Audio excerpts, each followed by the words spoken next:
देखियो अहाँ सब तो भंडारा खाए बड़ा आगे होबे ने, जयकारा लगवे बड़ा कंजूसी कर दे छिए। ले छथिन ओहे से अपना कमवा दे है।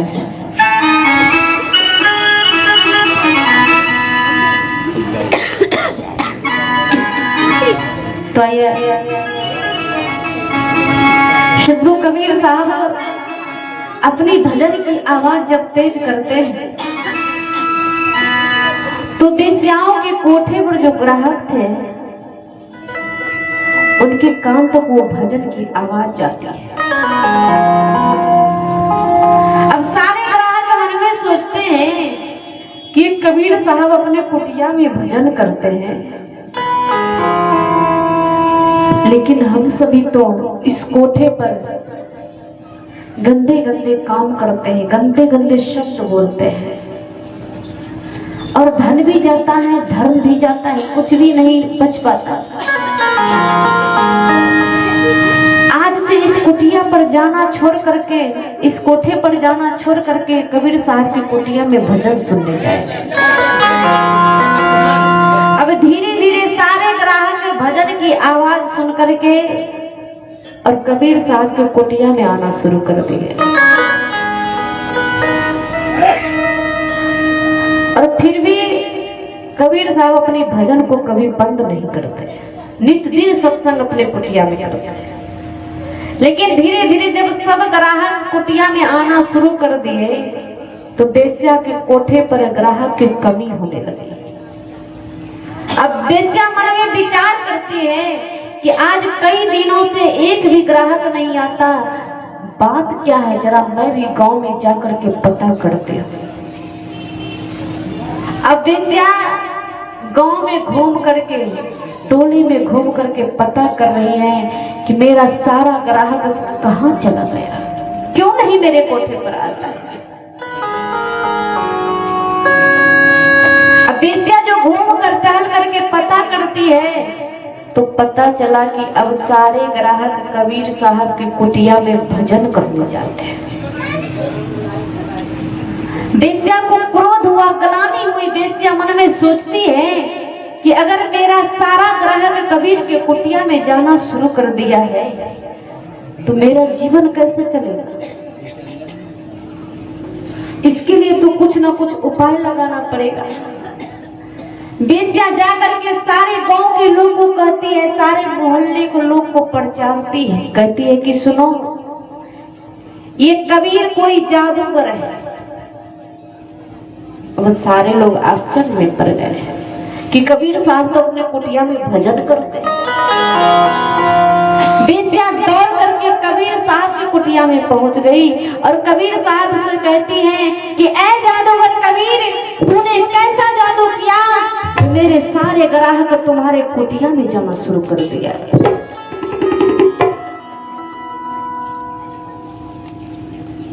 आई हमारी शक्ति स्वरूपा माँ की ओर से 11 रुपये का आशीर्वाद आया।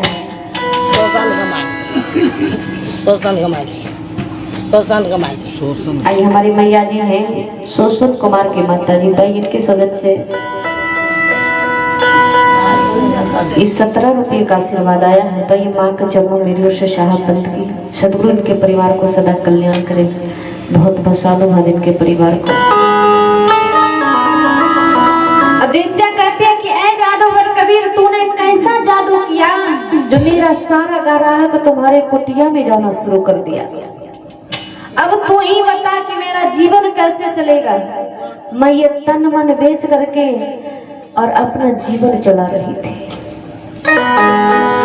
कबीर साहब कुछ नहीं बोलते हैं, मुस्कुरा देते हैं और कुटिया से जाकर के वेश्या गुस्से में अपने कोठे पर अपने यारों से कहती है कि सुनो, ये कबीर ऐसे नहीं मानेगा, इससे अच्छा है कि इसकी कुटिया को जला दो। ना ही कुटिया रहेगी और ना ही कबीर यहाँ रहेगा और ना मेरा सारा ग्राहक उसके कुटिया में भजन सुनने जाएगा। अब तो वेश्या की यार जैसे ही आदेश मिला, जाकर के कबीर साहब के कुटिया में आग लगा दी। लेकिन आग लगी तो कबीर साहब मुस्कुरा करके अपने कुटिया से बाहर निकल गए। लेकिन कहते हैं ना कि भगवान से भी रहा नहीं जाता, जब संतों पर अत्याचार होता है तो भगवान से भी रहा नहीं जाता है। कुटिल वेश्या की कुटलाई, कबीर साहब की कुटिया जलाई। कुटिल वेश्या की कुटलाई, कबीर साहब की कुटिया जलाई। श्याम पिया को मन नहीं भाई, तेज हवा गति दे चलाई। कबीर साहब की कुटिया की आग बुझाई और वेश्या के कोठे में आग लगाई। अब वेश्या के कोठे में आग जो लग गई, ऐसी हवा तेज चली कि कबीर साहब की कुटिया की आग जाकर के वेश्या के कोठे में जाकर के अब कोठा धू धू करके जल रहा है। कबीर साहब खड़े होकर के देख रहे हैं, वेश्या दौड़ करके अपने कोठे से भागी और कहती है कि ऐ जादूगर कबीर, पहले तूने मेरे ग्राहकों पर जादू किया, अब मेरे कोठे पर भी जादू कर दिया। अब कबीर साहब मुस्कुरा रहे हैं। सदगुरु कबीर साहब कहते हैं कि बहन, ना तूने आग लगाई ना मैंने आग लगाई, ना तूने आग लगाई ना मैंने आग लगाई। यारों ने तो अपनी यारी निभाई, क्या तेरे पास यार है तो मेरे पास यार नहीं है। और बहन, तुम्हारे यार बस जब तक तुम्हारी जवानी है तब तक रहेगा, लेकिन परमात्मा से जो यारी करते हो सब दिन तक रहता है। कबीर के यार सुल्तान बराबर और वेश्या के यार खास बराबर। कबीर साहब कहते हैं कि बहन, मैंने आग नहीं लगाया, तुम्हारे यारों ने यारी निभाई, तो क्या मेरे पास यार नहीं है। अब तो कबीर साहब, सतगुरु कबीर साहब को वेश्या टकटकी लगा करके निहार रही है कि मैंने आज तक कभी संतों के शरण में नहीं गई और आज तक कभी संतों की वाणी को नहीं सुनी, और ऐसा आज लग रहा है कि आज कबीर साहब की वाणी सुनकर मेरे हृदय में आवाज आती है कि मैं इतने दिन अपने जीवन को गंवा दिया और कभी सन्मार्ग पर नहीं चली, जीवन भर गंदे गंदे काम करती रही। वेश्या को बहुत ही शर्मिंदा हुई, गलानी हुई।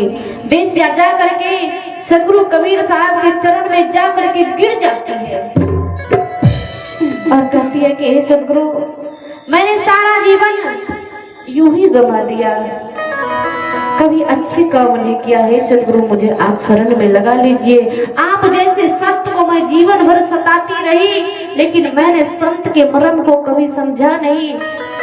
सतगुरु कबीर साहब कहते हैं कि भक्त हमारे पग धरे तहां धरू मैं हाथ, भक्त हमारे पग धरे तहां धरू मैं हाथ, और संग संग डोलत फिरूं कभी न छोड़ू साथ।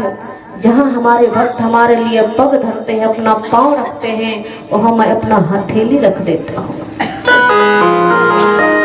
और जहां हमारे भक्त हमारे लिए 1 कदम बढ़ाते हैं तो मैं 7 कदम बढ़ाता हूँ। कभी अपने भक्त का साथ नहीं छोड़ता। इसलिए कहा गया है कि समय रहते हुए लोग समय का उपयोग नहीं करते हैं, और जब सारा समय इस हाथ से निकल जाता है, तब जब अंतिम बुलावा आती है, परमात्मा के पास जाते हैं, जब हिसाब लिया जाता है कि 50 साल 60 साल का मैंने तुझे समय दिया, 70 साल का समय दिया, क्या करके आए हो, तो उस समय आंख से आंसू निकलती है। इसलिए कवि ने बहुत सुंदर भाव में कहा है कि कितना जुर्म ढाते हो इस छोटी सी जिंदगानी पर, कितना जुर्म ढाते हो इस छोटी सी जिंदगानी पर, पत्थर का किला बनाते हो लोहे और पानी पर। अरे जरा अंजाम तो देखो, गौरी बापद सुलाम पाली थे, और जब सिकंदर गया इस दुनिया से तो दोनों हाथ खाली थे, दोनों हाथ खाली थे। और बाबूजी, ये भक्ति ही ऐसी चीज है, दान पुण्य ऐसी चीज है, सेवा ऐसी चीज है जो किसी के बदले कोई नहीं करता, ये खुद से करनी पड़ती है। तो इसीलिए सतगुरु इशारा करते हैं, रे उमरिया धोखे में बीत गए, रे उमरिया धोखे में बीत गए।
40 बरस तन में बन लागे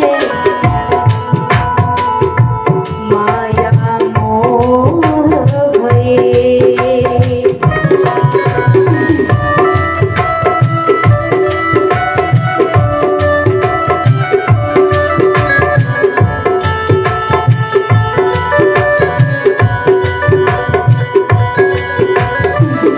40 बरस तन में बन लागे माया मोह भये।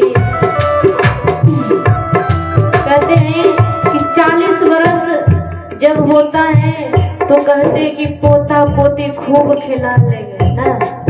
अब बहुत हमारी मैया लोग होती है, अगर पोता पोती को सत्संग में ना लेकर के आए तो वहाँ दुल्हनियां गाली भी देती है ना। कहते हैं ना कि बूढ़ी मैया अपने सत्संग में चल गेलखिन, एको गो बउआ के नहीं ले गेलखिन, हमरा परेशान करे। और ऐसे में माता लोग क्या करती है, सोचती है कि पोता पोती फुर्सत ही नहीं देता है, कैसे सत्संग में जाएंगे, सत्संग में भी नहीं जाते, लेकिन सकुल सारा करते हैं। 40 बरस तन में बन लागे माया मोह भये।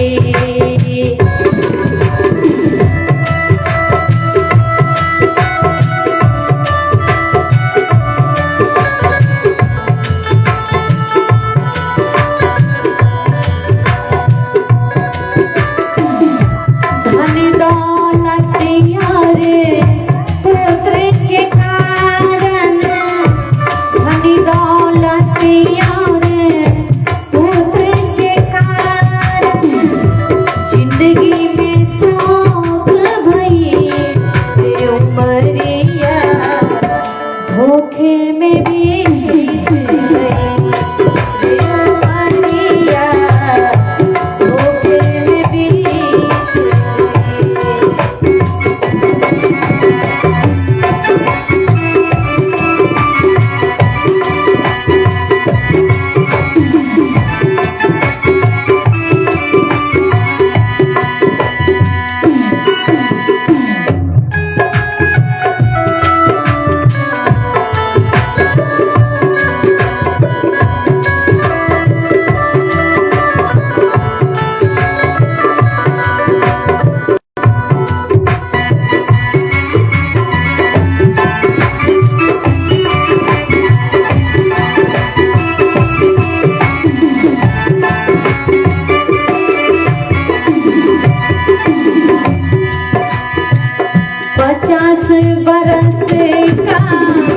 मन भयो तेरी सोबत खात परी 50 बरस का मन भयो तेरी सोबत खात परी।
और बुढ़ापे में खूब सेवा करेगा।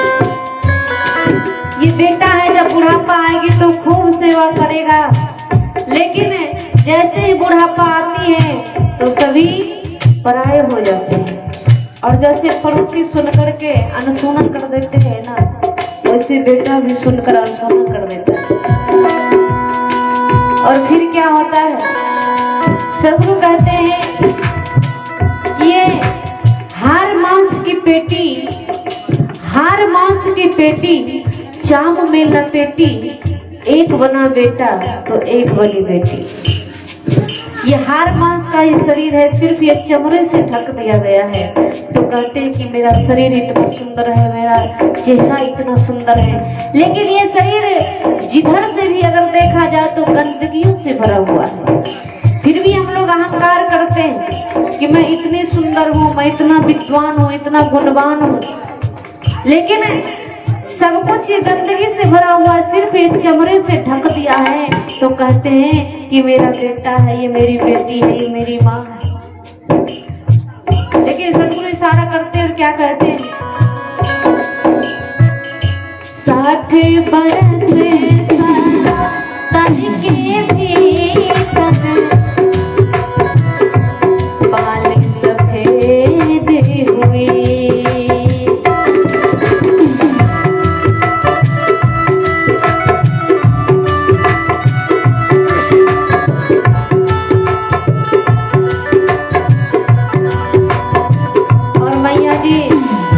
जब 60-70 होती है, अब तो पहले ही बाल सफेद होने लगता है, लेकिन फिर भी बाल जब सफेद होता है तो उसको रंगवा लेते ना, काला करवा लगते हैं कि जवान दिखेंगे, कोई बूढ़ा ना कहे। और दांत भी टूटता है तो दूसरा लगवा लेते हैं। जाम झुलने लगता है तो उसको भी कुछ प्रयास करते हैं कि बुढ़ापा ना दिखे। लेकिन बुढ़ापा एक ऐसी करवा सकता है जो कितना भी छुपाओ फिर भी आगे जाता है। इसीलिए सदगुरु ने इशारा किए हैं, 60 बरस तर के भी बाल सफेद हुए।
नर तन फिरे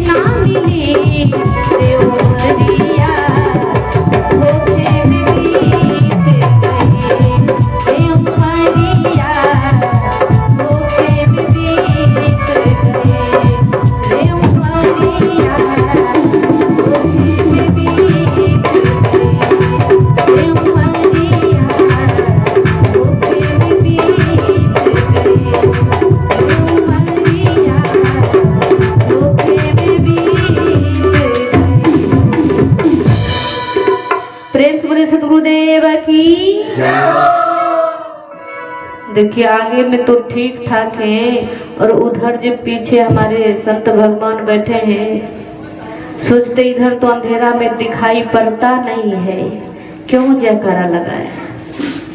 और देखिए आगे वाले लोग भंडारा पा लेंगे तब तो उधर जो पीछे बैठे उनका तो पेट भर जाएगा ना, भर जाना चाहिए कि नहीं। सोचते आगे ही वाले से काम चल, लेकिन भोजन करने में सोचेंगे हम आगे रहे तो हम आगे रहे। इसलिए कहा भी गया है कि राम भजन में आलसी भोजन में होशियार। राम भजन में सबको आलस आता है, अब भोजन अगर कहने को कह दिया जाए तो थोड़ा भी संकोच नहीं करते, थोड़ा भी समय नहीं गंवाते हैं।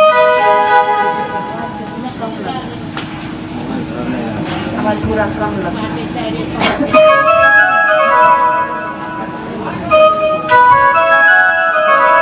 तो इसीलिए सदगुरु कबीर साहब कहते हैं कि जो भी इस संसार में आते हैं तो कोई चोर बनता है, कोई बेईमान बनता है, कोई डाकू बनता है, कोई बड़ा अफसर बनता है, कोई साधु संत बन जाते हैं। लेकिन सभी जब इस संसार में आते हैं तो बचपन में जब जन्म लेते हैं उस समय तो कोई कुछ नहीं रहता है, लेकिन जैसे जैसे संसार की हवा लगती है, जैसे जैसे हम लोग जिस माहौल में रहते हैं वैसा बन जाते हैं। तो सदगुरु कबीर साहब इस धराधाम पर आए जीव को उपदेश देने के लिए, और उसी प्रकार से इंद्रमती जी को भी सदगुरु ने अपने शरण में लगाए हैं। तो इंद्रमती जी को कैसे सदगुरु शरण में लगाए हैं कर्णों में स्वामी, तो उनकी थोड़ी सी चर्चा करते हैं। रानी इंद्रमती जी द्वापर युग में आई और बचपन से ही सत्संग भजन में जाती थी, संतों की सेवा करती थी और अपने माता पिता को सेवा करते।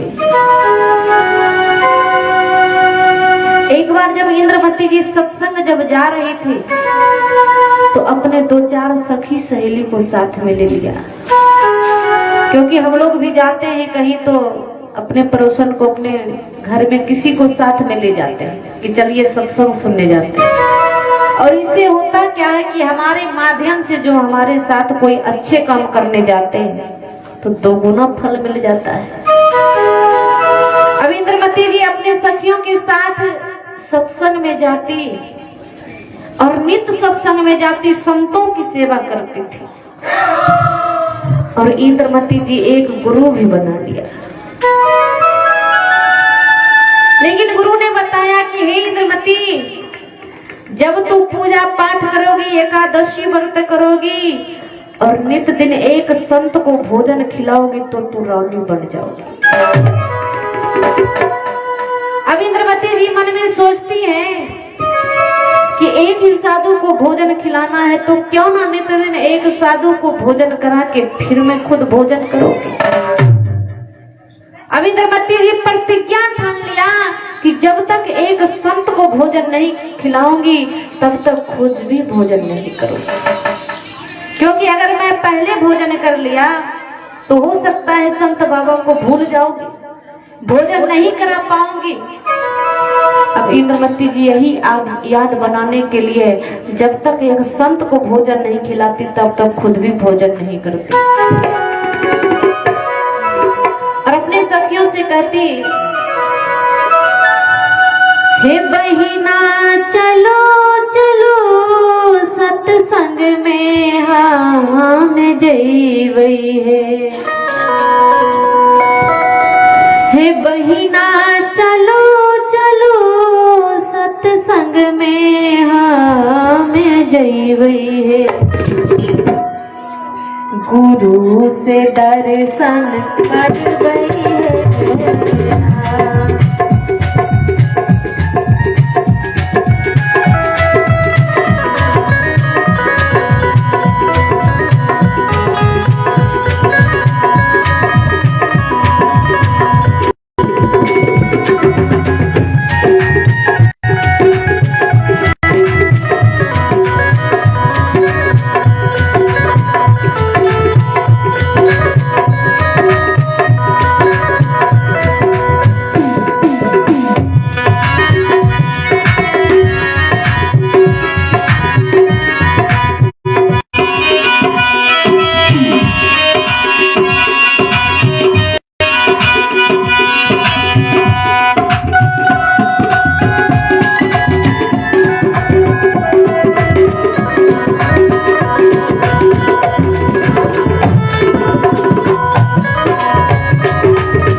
धन गुरु छथनी उनकर महिमा यगम अपार। धन धन गुरु छथनी उनकर महिमा यगम अपार। हे बहिना हे बहिना हे बहिना झोंकी झोंकी बंदगी लग गई है। उस दर्शन कर गई है। हे बहिना झोंकी झोंकी बंदगी लग गई है। उस दर्शन कर गई है।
सुंदर महला माका तन के ये कोना फेंका। सुंदर महला माका तन के ये कोना फेंका। हे बहिना हे बहिना हे बहिना ऐसनी अवसर फेरो नहीं पई गई है। दर्शन कर गई है।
कहते हैं कि सतगुरु कबीर साहब सतयुग में संस्कृत नाम से आए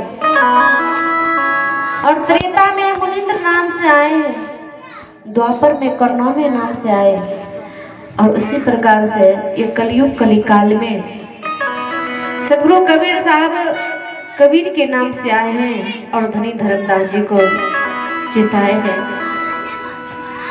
तो ये सतगुरु कबीर साहब कोई ऐसे उससे संत नहीं थे, क्योंकि एक ऐसे संत जो कि एक बेश्या को अब उद्धार कर दिए। एक बार कबीर साहब एक जगह कुटिया बना करके भजन कीर्तन किया करते थे और उसी कुटिया के ठीक सामने एक बेस्या ने कोठा बना लिया। अब उधर बेस्या के कोठे पर गंदे गंदे काम हुआ करते, गंदी गंदी शब्द सुनाई पड़ती थी, लेकिन कबीर साहब के कुटिया में भजन कीर्तन हुआ करता था। लेकिन कहते हैं ना कि सच कहे जगमारन धावे झूठे जगपति आए। रामचंद्र कह गए सिया से ऐसा कलयुग आएगा, हंस चुगेगा दाना तिनका, कौवा मोती खाएगा। और ऐसा भी होता भी है। उधर बेस्या के कोठे पर गंदे काम हुआ करते थे तो बड़ी लंबी लंबी लाइन लगी रहती ग्राहकों की, लेकिन कबीर साहब के कुटिया में बस 2-4 लोग ही भजन सुनने जाते हैं।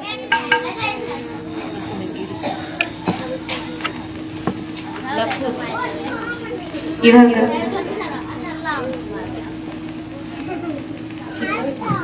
आगे कर दे।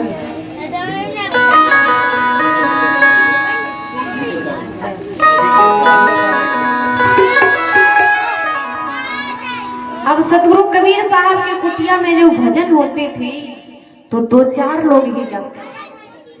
फिर भी सतगुरु अपने जीव को रास्ते पर लाने के लिए, कुमार को छोड़कर सदमार्ग पर लाने के लिए अपना प्रयास नहीं छोड़ते। चाहे कितना भी आवाज आती बेस्या के कोठे से, फिर भी कबीर साहब अपनी आवाज को, अपने भजन को करना नहीं छोड़ते। लेकिन एक दिन ऐसा हुआ कि इधर सतगुरु कबीर साहब की कुटिया में भजन हो रही थी, उधर बेस्या के कोठे पर बहुत जोर जोर से गंदी गंदी शब्द सुनाई पड़ रहे थे। तो सतगुरु अपने भजन की आवाज को तेज कर देते हैं और जीव को इशारा कर रहे हैं कि भजन से दिल ना चुराना,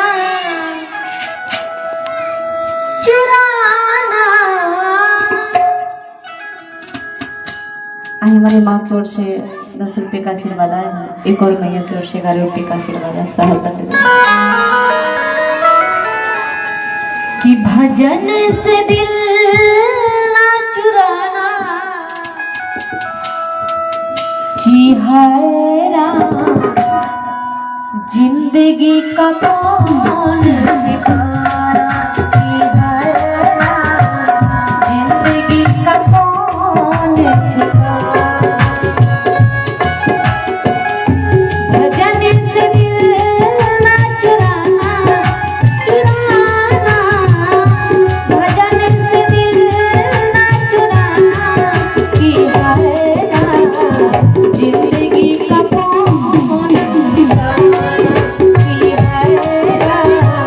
जिंदगी का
अहाँ सब तो भंडारा खाए बड़ा आगे होबे ने, जयकारा लगवे बड़ा कंजूसी कर दे छिए। ले छथिन वह से अपना कमवा दे है।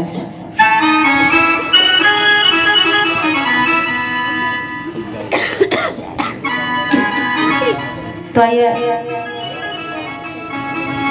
शुभ्रू कबीर साहब अपनी भजन की आवाज जब तेज करते हैं तो बेस्याओं के कोठे पर जो ग्राहक थे उनके कान तक वो भजन की आवाज जाती है। अब सारे ग्राहक मन में सोचते हैं कि कबीर साहब अपने कुटिया में भजन करते हैं,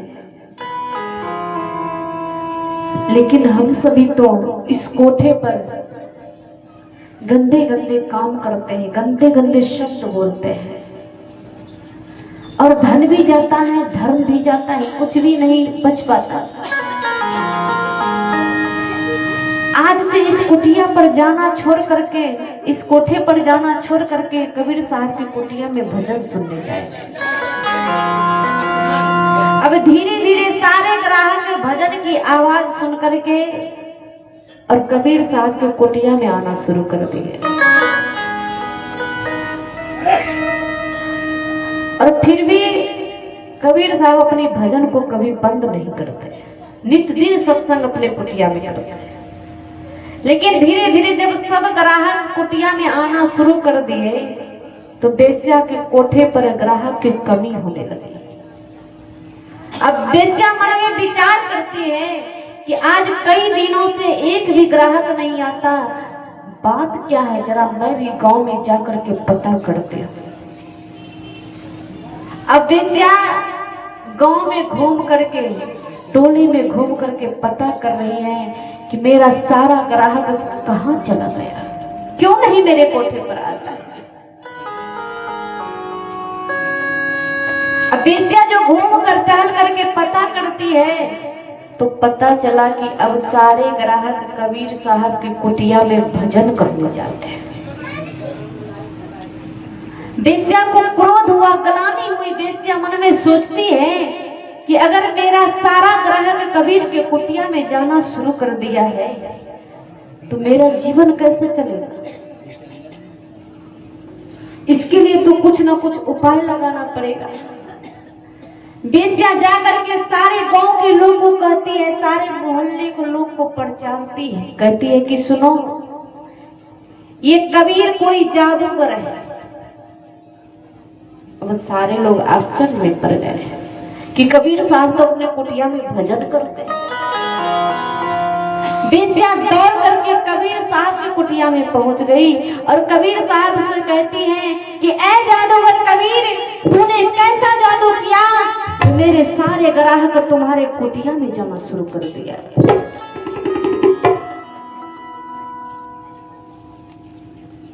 आइए हमारी 26 रुपया माँ की ओर से 11 रुपये का आशीर्वाद आया है।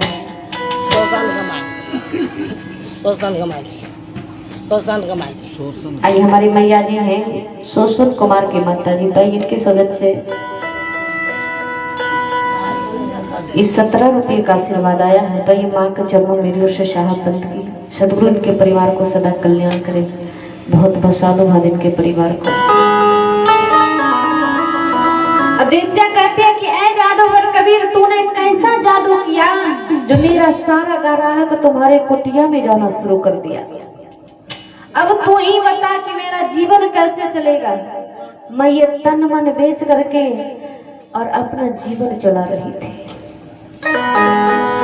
कबीर साहब कुछ नहीं बोलते हैं, मुस्कुरा देते हैं और कुटिया से जाकर के बेस्या गुस्से में अपने कोठे पर अपने यारों से कहती है कि सुनो, ये कबीर ऐसे नहीं मानेगा, इससे अच्छा है कि इसकी कुटिया को जला दो।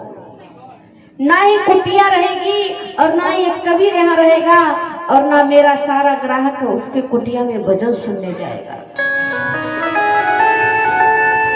अब तो बेस्या की आज जैसे ही आदेश मिला, जाकर के कबीर साहब के कुटिया में आग लगा दी। लेकिन आग लगी निकल गए।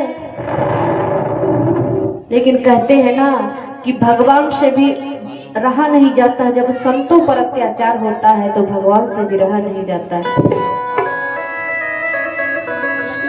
कुटिल वेश्या की कुटलाई, कबीर साहब की कुटिया जलाई। कुटिल वेश्या की कुटलाई, कबीर साहब की कुटिया जलाई। श्याम पिया को मन नहीं भाई, तेज हवा गति दे चलाई। कबीर साहब की कुटिया की आग बुझाई और वेश्या के कोठे में आग लगाई। अब वेश्या के कोठे में आग जो लग गई, ऐसी हवा तेज चली कि कबीर साहब की कुटिया की आग जाकर के वेश्या के कोठे में जाकर के अब कोठा धो धो करके जल रहा है। कबीर साहब खड़े होकर के देख रहे हैं, वेश्या दौड़ करके अपने कोठे से भागी और कहती है कि ऐ जादूगर कबीर, पहले तूने मेरे ग्राहकों पर जादू किया, अब मेरे कोठे पर भी जादू कर दिया।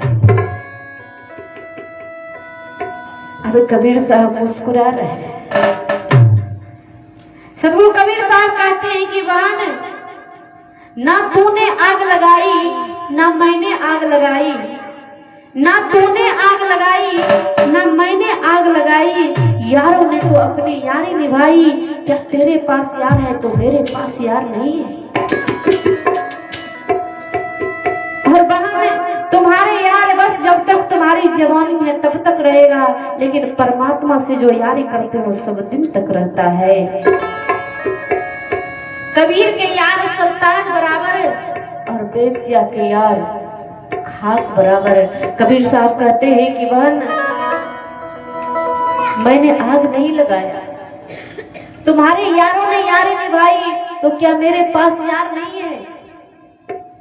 अब तो कबीर साहब, सतगुरु कबीर साहब को वेश्या टकटकी लगा करके निहार रही है कि मैंने आज तक कभी संतों के शरण में नहीं गई और आज तक कभी संतों की वाणी को नहीं सुनी, और ऐसा आज लग रहा है कि आज कबीर साहब की वाणी सुनकर मेरे हृदय में आवाज आती है कि मैं इतने दिन अपने जीवन को गंवा दिया और कभी सन्मार्ग पर नहीं चली, जीवन भर गंदे गंदे काम करती रही। वेश्या को बहुत ही शर्मिंदा हुई, गलानी हुई। वेश्या जा करके सदगुरु कबीर साहब के चरण में जा करके गिर जाती है और कहती है कि हे सदगुरु, मैंने सारा जीवन यूं ही गंवा दिया, कभी अच्छे काम नहीं किया है। सदगुरु, मुझे आप शरण में लगा लीजिए। आप जैसे संत को मैं जीवन भर सताती रही, लेकिन मैंने संत के मर्म को कभी समझा नहीं। सदगुरु कबीर साहब कहते हैं कि भक्त हमारे पग धरे तहां धरू मैं हाथ, भक्त हमारे पग धरे तहां धरू मैं हाथ, और संग संग डोलत फिरूं कभी न छोड़ू साथ। जहां हमारे भक्त हमारे लिए पग धरते हैं, अपना पांव रखते हैं, वहां मैं अपना हथेली रख देता हूँ। और जहां हमारे भक्त हमारे लिए 1 कदम बढ़ाते हैं तो मैं 7 कदम बढ़ाता हूँ, कभी अपने भक्त का साथ नहीं छोड़ता।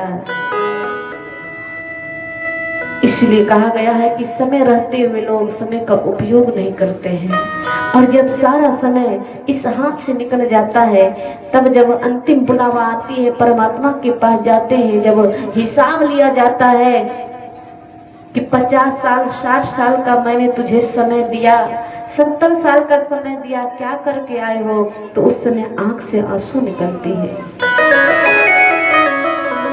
इसलिए कवि ने बहुत सुंदर भाव में कहा है कि कितना जुर्म ढाते हो इस छोटी सी जिंदगानी पर, कितना जुर्म ढाते हो इस छोटी सी जिंदगानी पर, पत्थर का किला बनाते हो लोहे और पानी पर। अरे जरा अंजाम तो देखो, गौरी बापद सुलाम पाली थे, और जब सिकंदर गया इस दुनिया से तो दोनों हाथ खाली थे, दोनों हाथ खाली थे। और बाबूजी, ये भक्ति ही ऐसी चीज है, दान पुण्य ऐसी चीज है, सेवा ऐसी चीज है जो किसी के बदले कोई नहीं करता, ये खुद से करनी पड़ती है।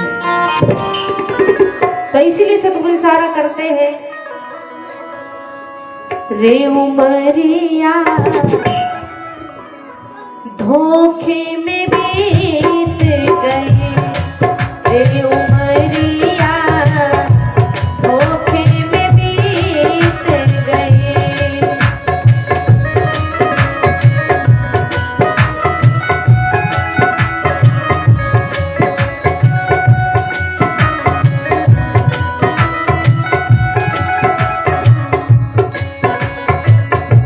द्वादश बीच बाला पान बीते, 20 में जवान भये। द्वादश बीच बाला पान बीते, 20 में जवान भये। हो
बरस तन में बन लागे,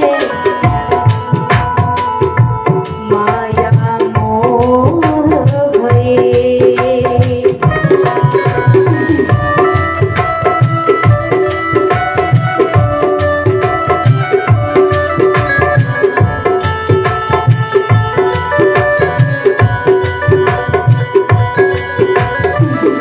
40 बरस तन में बन लागे, माया मोह भये। कहते हैं कि 40 बरस जब होता है तो कहते हैं कि पोता पोती खूब खिला लेंगे ना। अब बहुत हमारी मैया लोग होती है, अगर पोता पोती को सत्संग में ना लेकर के आए तो वहाँ दुल्हनियां गाली भी देती है ना। कहते हैं ना कि बूढ़ी मैया अपने सत्संग में चल गेलखिन, एको गो बउआ के नहीं ले गेलखिन, हमरा परेशान करे। और ऐसे में माता लोग क्या करती है कि सोचती है कि पोता पोती फुर्सत ही नहीं देता है, कैसे सत्संग में जाएंगे, सत्संग में भी नहीं जाते, लेकिन सदगुरु सारा करते हैं। 40 बरस तन में बन लागे, माया मोह भये।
बरस का मन भयो तेरी सोबत खात परी।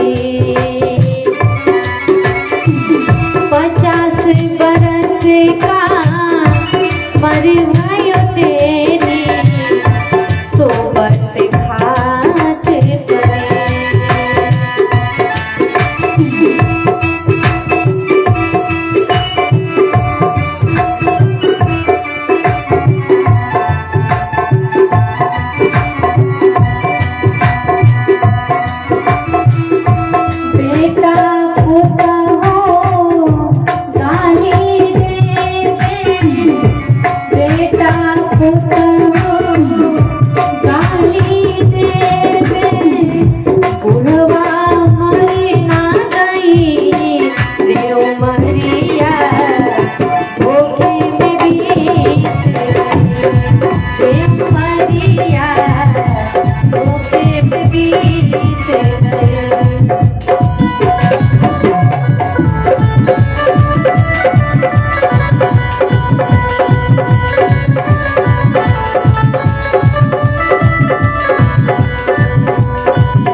और बुढ़ापे में खूब सेवा करेगा।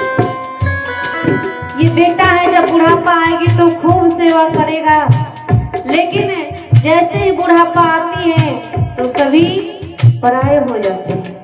और जैसे पड़ोसी सुनकर के अनसुना कर देते हैं ना, वैसे बेटा भी सुनकर अनसुना कर देता है। और फिर क्या होता है, सब लोग कहते हैं ये हार मांस की पेटी चाम में लपेटी, एक बना बेटा तो एक बनी बेटी। ये हार मांस का ही शरीर है, सिर्फ ये चमड़े से ढक दिया गया है। तो कहते हैं कि मेरा शरीर इतना सुंदर है, मेरा चेहरा इतना सुंदर है, लेकिन ये शरीर जिधर से भी अगर देखा जाए तो गंदगियों से भरा हुआ है। फिर भी हम लोग अहंकार करते हैं कि मैं इतनी सुंदर हूँ, मैं इतना विद्वान हूँ, इतना गुणवान हूँ, लेकिन सब कुछ ये गंदगी से भरा हुआ, सिर्फ एक चमड़े से ढक दिया है। तो कहते हैं कि मेरा बेटा है, ये मेरी बेटी है, ये मेरी माँ है। लेकिन सदगुरु इशारा करते हैं और क्या कहते हैं, 60 बरस तन के भी बाल सफेद हुए।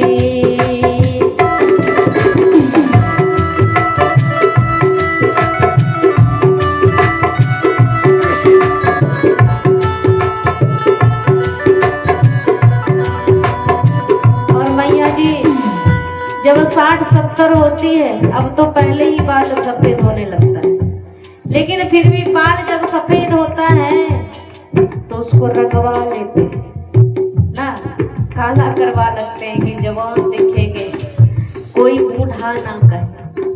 और दांत भी टूटता है तो दूसरा लगवा लेते हैं। जाम झुलने लगता है तो उसको भी कुछ प्रयास करते हैं कि बुढ़ापा ना दिखे। लेकिन बुढ़ापा एक ऐसी करवा सकता है जो कितना भी छुपाओ फिर भी आगे जाता है। इसीलिए सदगुरु ने इशारा किए हैं 60 बरस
देखिए आगे में तो ठीक ठाक है और उधर जो पीछे हमारे संत भगवान बैठे हैं सोचते इधर तो अंधेरा में दिखाई पड़ता नहीं है, क्यों जयकारा लगाए।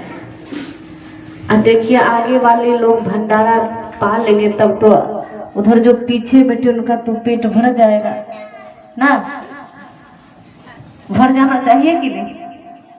सोचते हैं आगे ही वाले से काम चल, लेकिन भोजन करने में सोचेंगे हम आगे रहे तो हम आगे रहे। इसलिए कहा भी गया है कि राम भजन में आलसी भोजन में होशियार है। राम भजन में सबको आलस आता है, अब भोजन अगर कहने को कह दिया जाए तो थोड़ा भी संकोच नहीं करते, थोड़ा भी समय नहीं गंवाते हैं।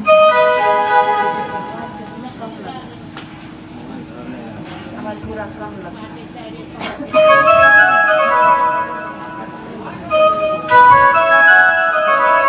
तो इसीलिए सदगुरु कबीर साहब कहते हैं कि जो भी इस संसार में आते हैं तो कोई चोर बनता है, कोई बेईमान बनता है, कोई डाकू बनता है, कोई बड़ा अफसर बनता है, कोई साधु संत बन जाते हैं। लेकिन सभी जब इस संसार में आते हैं तो बचपन में जब जन्म लेते हैं उस समय तो कोई कुछ नहीं रहता है, लेकिन जैसे जैसे संसार की हवा लगती है, जैसे जैसे हम लोग जिस माहौल में रहते हैं वैसा बन जाते हैं। तो सदगुरु कबीर साहब इस धराधाम पर आए जीव को उपदेश देने के लिए, और उसी प्रकार से इंद्रमती जी को भी सदगुरु ने अपने शरण में लगाए हैं। तो इंद्रमती जी को कैसे सतगुरु शरण में लगा है कर्णों में स्वामी, तो उनकी थोड़ी सी चर्चा करते हैं। रानी इंद्रमती जी द्वापर युग में आई और बचपन से ही सत्संग भजन में जाती थी, संतों की सेवा करती थी और अपने माता पिता को सेवा करती।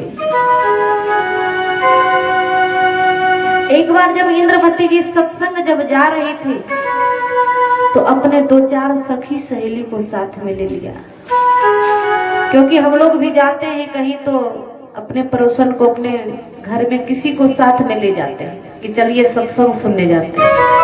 और इससे होता क्या है कि हमारे माध्यम से जो हमारे साथ कोई अच्छे काम करने जाते हैं तो 2 गुना फल मिल जाता है। अब इंद्रमती जी अपने सखियों के साथ सत्संग में जाती और नित्य सत्संग में जाती, संतों की सेवा करती थी। और इंद्रमती जी एक गुरु भी बना लिया। लेकिन गुरु ने बताया कि हे इंद्रमती, जब तू पूजा पाठ करोगी, एकादशी व्रत करोगी और नित्य दिन एक संत को भोजन खिलाओगी तो तू रानी बन जाओगी। अब इंद्रमती जी मन में सोचती है कि एक ही साधु को भोजन खिलाना है तो क्यों ना नित्य दिन एक साधु को भोजन करा के फिर मैं खुद भोजन करूंगी।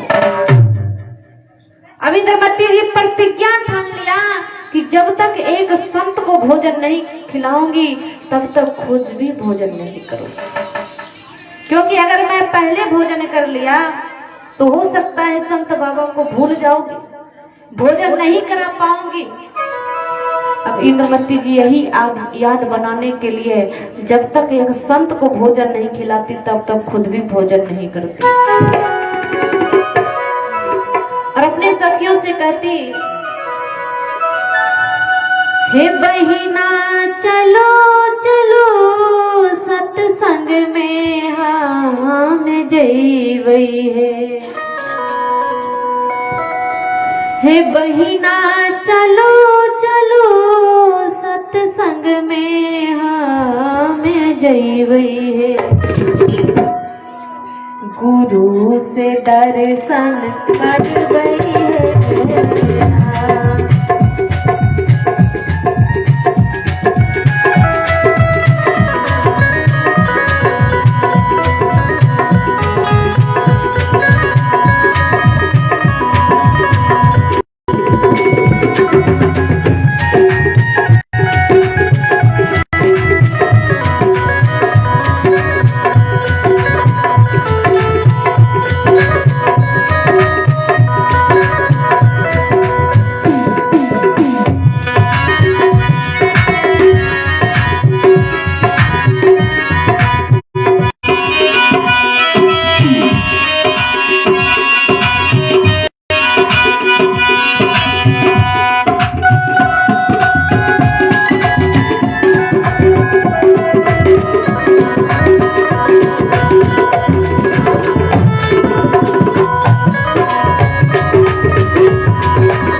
करे